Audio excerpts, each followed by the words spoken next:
नमस्कार प्यारे विद्यार्थियों। आज हम कर रहे हैं परिवर्ती बल के अंतर्गत कार्य ऊर्जा प्रमेय। जब बल परिवर्ती हो यानी कि समय के साथ बल के मान में परिवर्तन हो रहा हो तो इस प्रकार के जो बल को हम कहते हैं परिवर्ती बल। और परिवर्ती बल के कारण हम ज्ञात करना चाहते हैं कार्य ऊर्जा प्रमेय। तो हम जानते हैं कि के जो होती है वो गतिज ऊर्जा होती है, जिसको हम लिखते हैं mv²।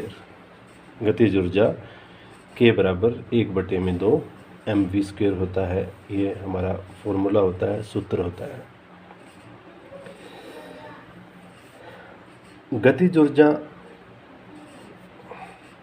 ऊर्जा में परिवर्तन की दर को हम निम्न प्रकार से लिख सकते हैं dk/dt बराबर d/dt। और k की जो वैल्यू हमारे पास ये है 1/2 mv²।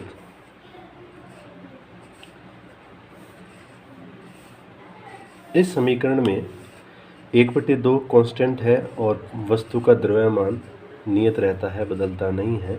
इसलिए इनको हम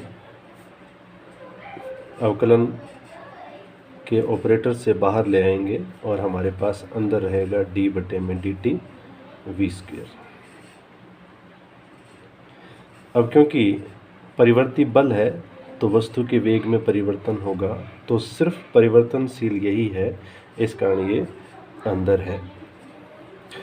अब हमें पता है कि यदि हमारे पास d/dx और x की पावर n हो तो हमारे पास इसका हल करने का ये फॉर्मूला होता है। इसको हम इस तरीके से हल कर सकते हैं, यानी कि जो पावर है वो आगे आ जाएगी और पावर में से एक कम हो जाएगा। ठीक इसी तरीके से हम इसको हल करेंगे तो हमारे पास आएगा dk/dt is equal to 1/2 1/2 m। इसका हम अवकलन करेंगे 2v आ जाएगा, 2 - 1 dv/dt। क्योंकि यहाँ नीचे x था इसलिए यहाँ पे dx/dt नहीं आया है, क्योंकि ये दोनों एक दूसरे से अलग है। इसलिए इसका जब अवकलन करेंगे तो इस रूप में अलग से लिखेंगे। अब इस 2 से ये 2 कैंसिल हो जाएगा, हमारे पास रहेगा dk/dt बराबर m × v dv/dt। ये हमारे पास आ जाएगा। अब हमने पिछले किसी चैप्टर में त्वरण की परिभाषा देखी थी, यानी वेग में परिवर्तन की जो दर है उसको हम क्या कहते हैं, त्वरण कहते हैं। यानी कि dv/dt की जगह हम क्या रख देंगे, a रख देंगे, जिससे हमारे पास आ जाएगा dk/dt बराबर v को मैं इधर लिख रहा हूँ m के साथ में इसके कारण a लिख दिया। चूँकि न्यूटन की गति का जो द्वितीय नियम है वो कहता है कि F बराबर ma होता है, यानी कि किसी वस्तु पर आरोपित बल उस वस्तु में उत्पन्न त्वरण तथा उसके द्रव्यमान के गुणनफल के बराबर होता है। ये न्यूटन का सेकंड लॉ है।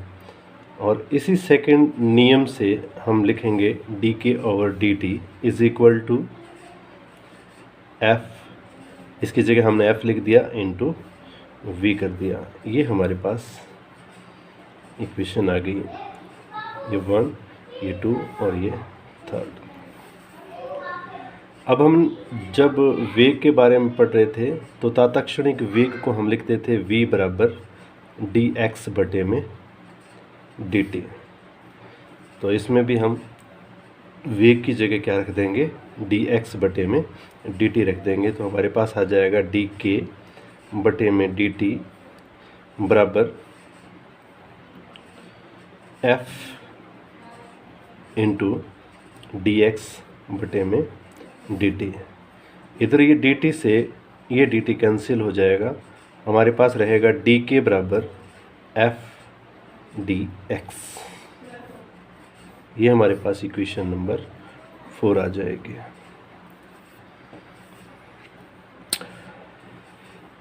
जब स्थिति x बराबर x i था, इनकी प्रारंभिक स्थिति थी, तब गतिज ऊर्जा k बराबर k i थी। जब स्थिति हमारी x बराबर x i थी तब गतिज ऊर्जा k बराबर k i थी, और जब हमारी स्थिति x बराबर x f हो गई, इनकी फाइनल हो गई, अंतिम स्थिति आ गई, तब गतिज ऊर्जा भी k f हो गई। इन सीमाओं के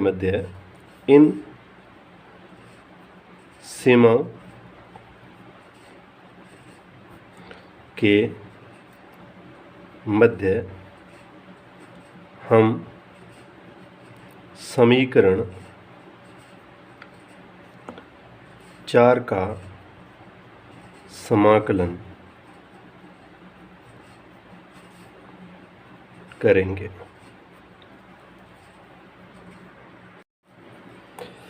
हमारे पास लिमिट थी इस तरफ कि i से के f,